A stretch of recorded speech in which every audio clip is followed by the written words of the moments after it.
History.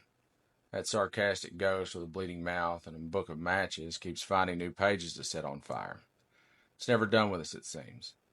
It grins from the shadows of Versailles, puffs powdered wigs full of lice, and whispers to the bastards of today, you too will hang by your own golden chains. The French Revolution of 1789 did not descend upon France like a storm from nowhere. It built up like gout in the feet of bloated aristocrats, slow, infected, and reeking of decadence. It was the final curtain on a government so detached from reality it mistook the starving cries of peasants for background music. It began with bread and ended with blood, because in every empire the tipping point is always hunger, of the body, of the spirit, and of the soul. And America, cracking under its own kind of hunger, now stands in a funhouse mirror of that very moment. A bloated monarchy of billionaires, a sea of serfs who shop at Walmart and serve their overlords Uber Eats on the way to their second job. The Bourbon monarchy fell because it believed itself divine. Louis XVI was a man so uninspired, so tragically inadequate, that he might as well have been the original thoughts and prayers politician, eager to be liked, incapable of making decisions, drowning in debt, and clinging to a God-given crown while the people clawed for breadcrumbs. But he wasn't alone in his delusions. The nobility pranced through marble halls, powdered and perfumed, sipping on the future tax revenue of a nation already dying from consumption, economic and otherwise. The system was rigged and everyone knew it. The clergy paid no taxes, the nobility paid no taxes, the poor paid everything. The Estates General was a mockery of representation, a three-act play where the third estate, commoners, were always the punchline. The debt was astronomical, driven by foreign wars and royal opulence. Sound familiar? Roll the tape forward to the United States of Amnesia circa 2025, and you have a billionaire class throwing masquerade balls in the form of Met Galas, and buying politicians the way 18th century dukes bought mistresses. You have a legislative body that might as well be an aristocracy of golf course dwellers and hedge fund owners. Congress is Versailles with worse taste and better internet. And who pays? Same people who always pay. An Uber driver with a sociology degree, teacher working nights at Applebee's, a mother rationing insulin, and a family that skips meals so they can afford a funeral. These are the new peasants, dressed in Walmart polos instead of linen rags, but no less exploited. They vote in elections so rigged by gerrymandering and dark money that even Louis XVI would have blushed. And their cries are answered with tax cuts for the rich and a standing army of debt collectors. And we, like the French, are told to worship the market, the way peasants were told to worship the king. It is infallible, it is divine, it provides. And if it doesn't provide for you, then surely it's your fault.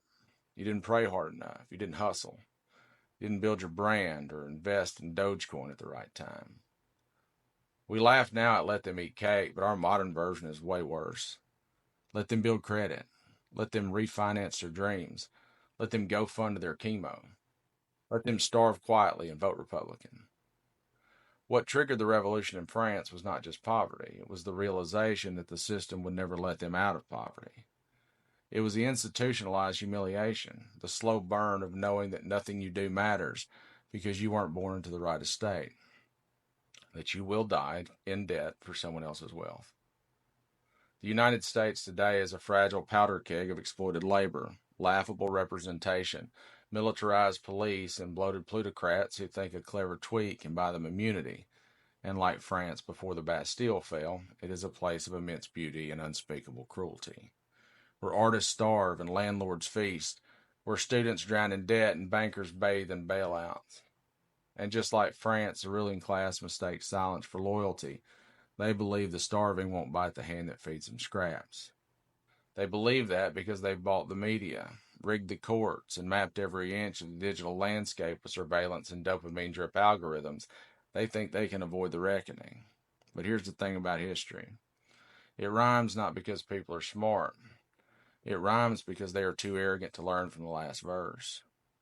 The guillotine was not invented out of bloodlust. It was invented out of necessity.